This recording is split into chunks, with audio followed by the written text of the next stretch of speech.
Amigos, un gusto saludarlos. Mi nombre es Johanan Díaz Vargas y bienvenidos sean ustedes a la casa de los Johaneros Go. Sí, la insólita experiencia en su versión radio. Gracias y bienvenidos sean todos ustedes.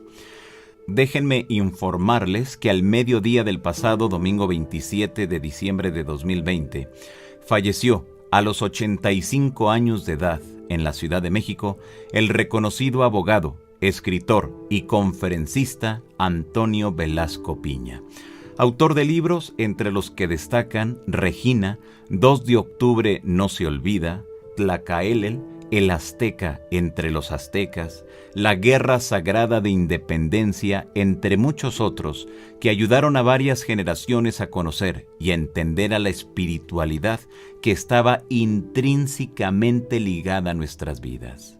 Momentos históricos y el saber que tenemos una gran esperanza como pueblo si trabajamos juntos y conocemos nuestro pasado, porque en él está nuestro futuro. Esta noticia fue dada a conocer por Alberto Ruz Buenfil en su red social Facebook, donde escribió un mensaje profundo y conmovedor, que le leo a ustedes una parte. El domingo 27 de diciembre, hoy, a las 12:12 del día, en el hecho que lo recibió en el hogar de nuestra querida comadre Laurita Esquivel, nuestro maestro, mensajero de paz, hermano mayor, compadre, amigo del alma, Antonio Velasco Piña, Toño o Toñito para muchos de nosotros, después de que en esta misma mañana pidió que no quería más visitas ni llamadas porque quería entrar al gran silencio, permitió a su corazón dejar de latir, su cuerpo reposar y su espíritu volar, al reencuentro de su amada Gaby, de Regina, de los guardianes de la náhuac, los abuelos Popocatépetl e Iztaccíhuatl, del abrazo de la Pachamama, Tonantzin-Tlali, de la luz y el calor del Padre Sol y del gran misterio danzando en el universo infinito. Agradecemos a todos los que en estos últimos días lo ayudaron y acompañaron para no dejarlo solo ni un instante, ni abandonado en una sala de ningún hospital, sino rodeado de atenciones, bendiciones, amor incondicional, cariño y belleza. Es parte de lo que escribió Alberto Ruz en su red social. Fueron varias veces que tuve la oportunidad de entrevistarlo sobre diversos temas históricos y de espiritualidad de México, que poco a poco se los compartiré aquí en la Insólita Experiencia Radio. Hoy recordaremos al maestro Velasco Piña con una entrevista sobre San Judas Tadeo, en este, que es su día, que como sabemos cada 28 de mes son miles de personas que le agradecen a este santo o le piden un favor por muy difícil que sea. Les presento entonces esta entrevista realizada en Coyoacán en el año 2009.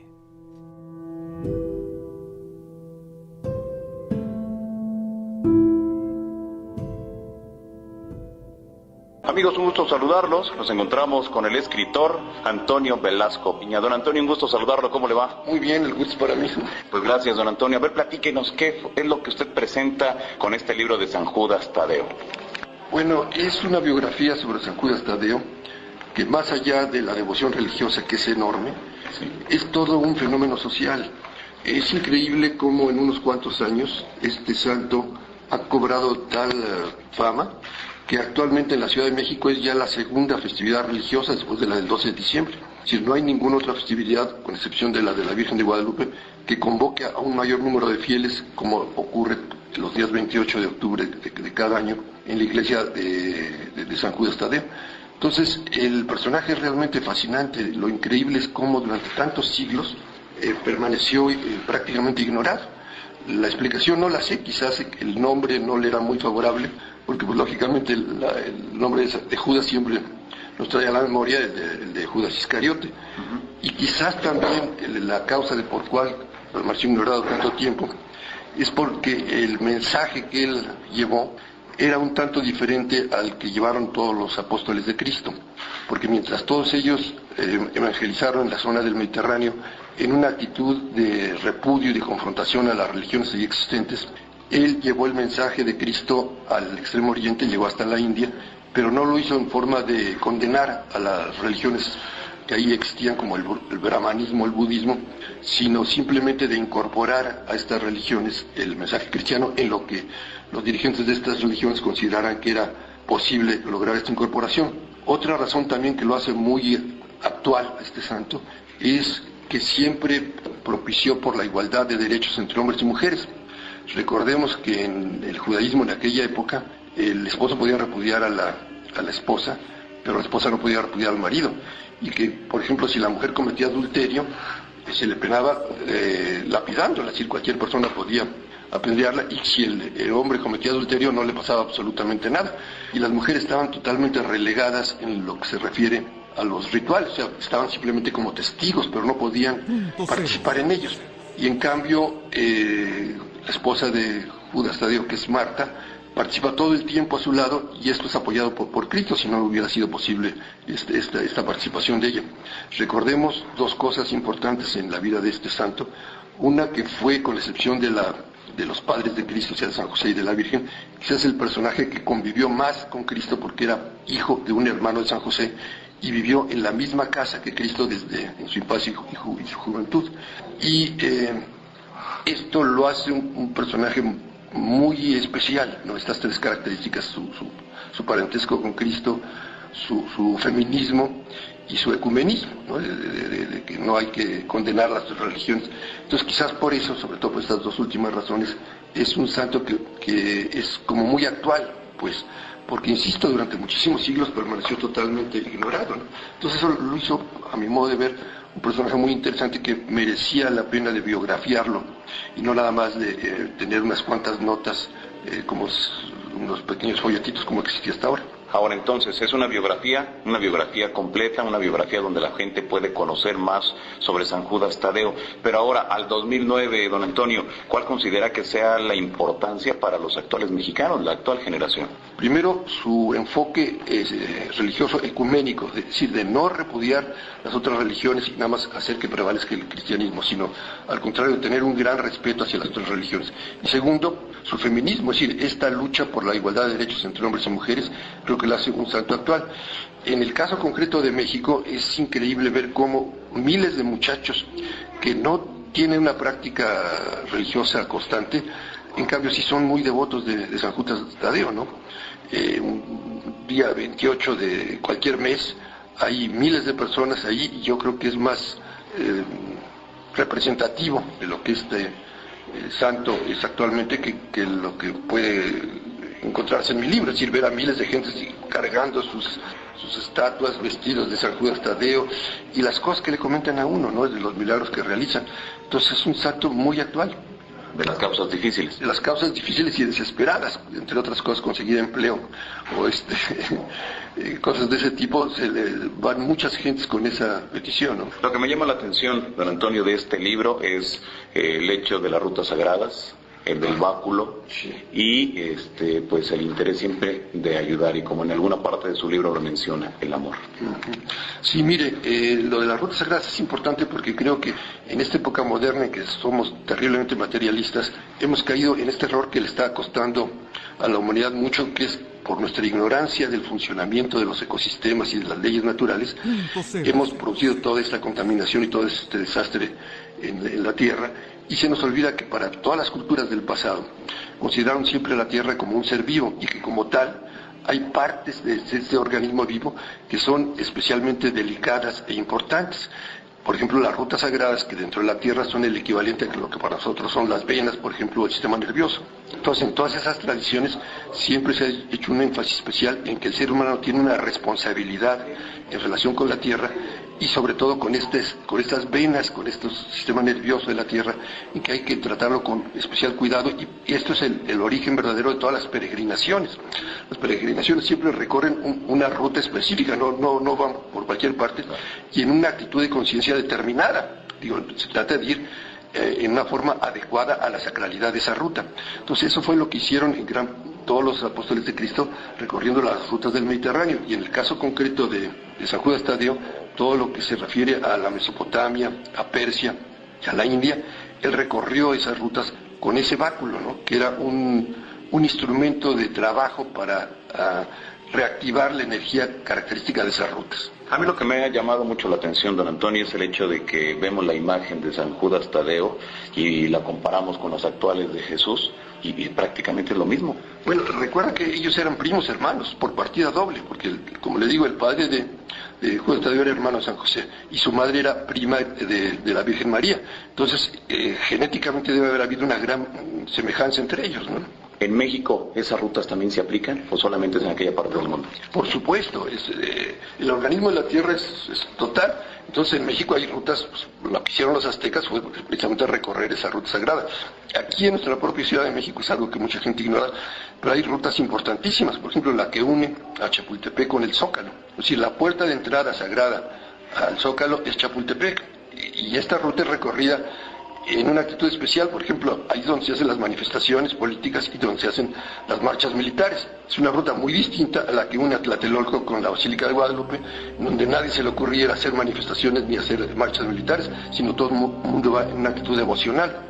Porque una ruta solar masculina, la que une a Chapultepec con el Zócalo, y la otra es lunar y femenina, la que une a Tlatelolco con el Tepeyac, ¿no? ¿Y siempre se da esta dualidad en toda parte del mundo? En todas partes hay esta dualidad. Es cuestión nada más de ver si las peregrinaciones van a un lugar donde se venera a una virgen o se venera a un Cristo, ¿no? Y lo increíble es la continuidad entre las religiones del pasado y las actuales, ¿no? Es decir, por ejemplo, aquí en México, uno Chalma, por decir algo. Bueno, pues llega una Chalma y evidentemente está venerando un Cristo, pero lo que se ignora es que antes se veneraba ahí a una imagen de Quetzalcóatl, ¿no? Entonces hay una continuidad donde se veneraban deidades en la época prehispánica, deidades masculinas, ahora se veneran a Cristo, donde se veneraban deidades femeninas, ahora se venera a vírgenes. Hay una continuidad en el manejo de estos espacios sagrados. ¿Qué bibliografía usted utilizó o dónde se basó para sacar todos estos datos? Fue una cosa muy especial cuando me lancé yo a hacer esto. Comprendí que no me iba a dar la vida el tiempo suficiente para eso, pero afortunadamente la editorial consiguió toda la información, o sea, un grupo de investigadores. El mérito de la investigación de este libro no es mío, yo no tuve que investigar nada, porque insisto, no me hubiera dado tiempo. Fue un grupo de investigadores el que me dio todo el material, y ya con base en ese material yo hice el libro. Ah, ok, muy bien. Al final doy una mención a las personas que hicieron esta investigación. Así es. Entonces usted solamente procesa toda la información. Relato, pues, lo proceso la información, pero no llevo a cabo la investigación, porque eso me hubiera llevado muchos años. Mira, para hacer el libro de Tlacaelel, la investigación tardó 10 años. Para hacer el libro de Regina tardé 20. Ahorita ya como que 20 años ya no me hubiera dado el tiempo para hacerlo, ¿no?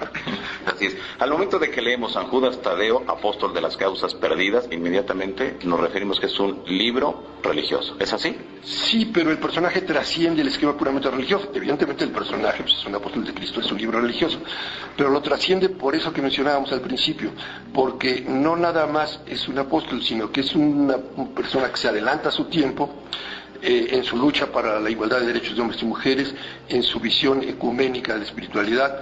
O sea que yo me atrevo a decir que a una persona que le interese la historia, aun cuando no le interesen en especial los temas religiosos, le puede interesar el personaje. Así es. ¿Por qué quedó oculto o relegado durante muchos siglos? Una explicación completa yo no la tengo. Me atrevo a decir lo siguiente, que quizás por su nombre, porque durante mucho tiempo el nombre de Judas estuvo totalmente satanizado, entonces llamarse Judas como que no era muy favorable dentro del medio cristiano. Y otra quizás por lo que decía yo ya hace un momento, que su mensaje no era para su época. Es decir, en una época de un sectarismo, dogmatismo religioso tan fuerte como se vivió durante muchos siglos, el exaltar a un personaje que no había insistido en que una sola religión era la única poseedora de la verdad, sino que había convivido con otras religiones y las había respetado, no resultaba un personaje muy favorable. Y lo mismo su actitud hacia las mujeres. Él incluso propiciaba que existieran sacerdotisas. Y eso sí, actualmente todavía no hay una aceptación de eso. Imagínense, en una edad media, pues ¿cómo que sacerdotisas? ¿Me explico? Entonces quizás por eso permaneció ignorado durante muchos siglos este personaje. Claro, ¿se tiene el dato en México en qué momento renace o surge pues la devoción hacia este santo? Bueno, mire, con una fecha exacta no, pero yo me atrevo a decir que fue en la década de los 60 cuando se inició esta devoción, no más atrás. ¿Y fue por algún factor determinante en la sociedad? ¿O? Lo desconozco, pero lo he tratado de investigar y no lo encuentro. Pero fue a nivel mundial, es decir, no nada más en México, sino en gran parte del mundo se inició esta devoción y yo no he encontrado una explicación así racional que fue por esta causa, sino de repente se inició como aparece una fiebre o una epidemia, igual, así cundió, ¿no? Pero de una forma rapidísima, ¿no? Claro, para las personas que vivimos en el Distrito Federal, don Antonio, entramos en algunas calles del centro histórico, aquí en el DF, y vemos por un lado la Santa Muerte, pero en la otra esquina vemos a San Judas Tadeo. Sí, así es. La devoción a la Santa Muerte también que es muy reciente, y también es un fenómeno social inexplicable. Yo estoy francamente convencido que en este momento la humanidad está siendo objeto de una auténtica mutación de la especie humana, que yo la percibo en esta forma. Por vez primera en la historia, los seres humanos, la humanidad entera, está adquiriendo una conciencia planetaria. Si durante milenios siempre hemos vivido con una visión muy limitada de tipo familiar, tribal, nacional, y por vez primera nos empezamos a dar cuenta que todos los problemas a los que nos enfrentamos son planetarios, económicos, políticos, ecológicos, que las soluciones tendrán que ser planetarias y que eso requiere una conciencia planetaria. Entonces estoy seguro que estamos en el umbral de que los seres humanos empecemos a funcionar con una conciencia planetaria, no sectaria, no limitada. Y entonces quizás santos o personajes, no necesariamente tienen que ser santos, como que la tuvieron hace muchos siglos, esa conciencia planetaria, por eso empiezan a ser objeto de un interés especial. Con esto que nos está mencionando, quizá debamos de pensar, como hay muchas voces a nivel mundial que aseguran que en el 2012 sucederá algo importante, ahí por mediados de diciembre. Sí, una serie de profecías coinciden en eso, sobre todo los estudios mayas, que son extraordinariamente exactos. Pero sí creo que debemos manejar esto con mucho cuidado para no caer en una actitud catastrofista, fatalista. Que se va a acabar un ciclo, es como decir, se va a acabar la primavera, va a venir el verano. No se va a acabar ni la humanidad ni el planeta.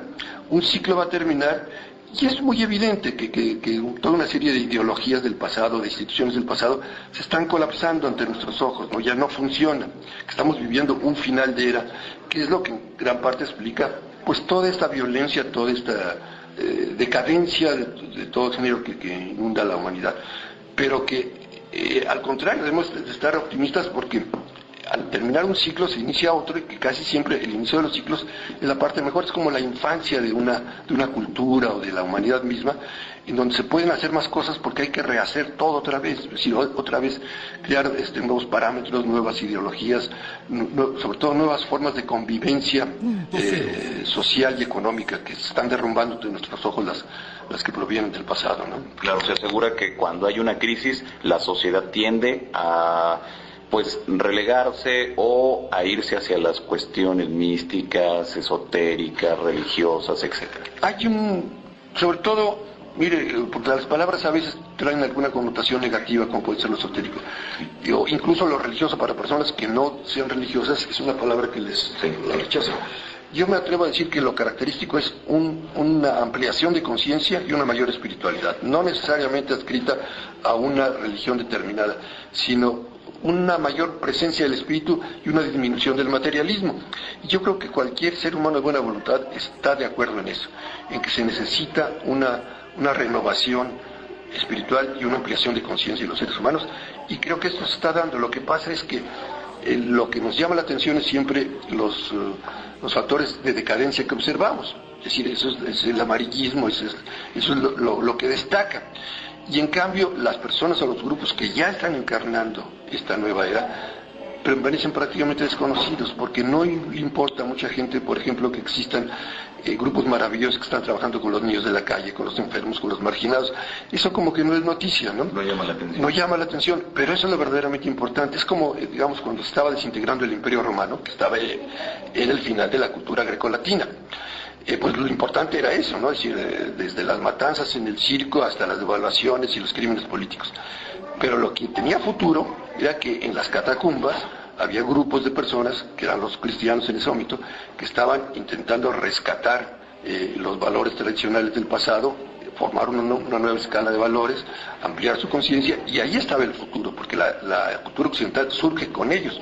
No surge ni con los grandes intelectuales romanos, ni con los grandes ricos, ni con los grandes políticos romanos. Eso estaba condenado a extinguirse. Una nueva era estaba por surgir, y es lo que está pasando ahorita, ¿no? No esperemos, desde mi punto de vista, que puede estar equivocado, que las soluciones no las den ni los gobiernos, ni los capitalistas millonarios, incluso ni los grandes intelectuales, porque están todavía con la vista puesta en el pasado, sino que va a surgir desde abajo, desde las raíces mismas de la sociedad, ¿no? Claro, así como hay venas energéticas que nos ha platicado ya sobre ese asunto, don Antonio, así podemos encontrar quizá venas energéticas a través del tiempo, y por eso San Judas Tadeo del 2009 cobra tanta importancia. Yo siento que sí, a veces las soluciones a los más graves problemas del presente están en el pasado. Por ejemplo, ahorita el problema central al que se enfrenta la humanidad es que como resultado de ignorancia estamos produciendo una catástrofe ecológica pavorosa. Bueno, si recuperásemos la conciencia y el conocimiento que tuvieron los mayas sobre el funcionamiento de los ecosistemas y de las leyes naturales, que les permitió en un medio tan delicado como es la selva construir centros ceremoniales. ¿Por qué? Porque conocían exactamente cómo funcionaban y no violaban, sino se ajustaban a ellos. Entonces encontraríamos en el pasado una solución para un problema del presente. Entonces quizás muchas de las grandes cuestiones a las que nos enfrentamos pueden encontrar solución si recurrimos a la herencia espiritual y cultural de la humanidad, de toda la humanidad, no nada más de una cultura determinada, sino de la cultura china, árabe, egipcia, de todas, ¿no? Es decir, recuperar esa herencia espiritual y ver si en ella existen soluciones para nuestros problemas actuales, como el caso de la contaminación, ¿no? Así es, muy bien. Por último, San Judas Tadeo, apóstol de las causas perdidas. ¿Cuánto tiempo le llevó a usted redactarlo? Mire, fue el libro que he escrito más rápidamente por lo que le menciono. Para las personas que nos interesamos en los temas históricos, el problema de la investigación es terrible, porque los archivos en México están muy mal organizados y hay una burocracia espantosa a cargo de ellos que cree que su misión es ocultarlos y no darlos a conocer. Entonces el libro me llevó nada más un año, ¿no? En comparación con otros que le dije que me ha llevado 10 o 20, pero que el problema ha sido la investigación. Por eso, porque realmente se me dio toda la información para hacerlo, ¿no? San Judas Tadeo, apóstol de las causas perdidas, de Antonio Velasco Piña. Así que si a usted le interesa, puede adquirirlo ya en todas las librerías. Don Antonio, muchas gracias. Al contrario, muchas gracias a ustedes y un saludo muy afectuoso para todos sus lectores. Yo he sido un asiduo lector de su periódico desde hace muchos años. Prefiero no decir cuántos porque si no se va a notar mi edad, que ya casi está... bueno, no menciono. Muy bien, hemos escuchado a don Antonio Velasco Piña, autor del libro San Judas Tadeo, apóstol de las causas perdidas, de Editorial Grijalvo.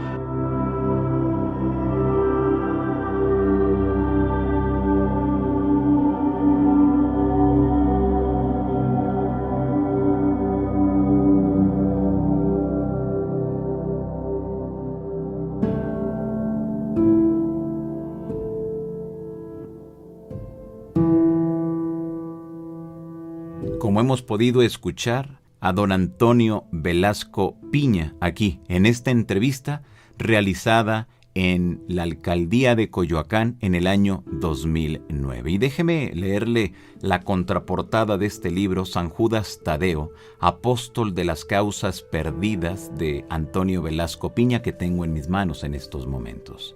Durante siglos su nombre fue olvidado.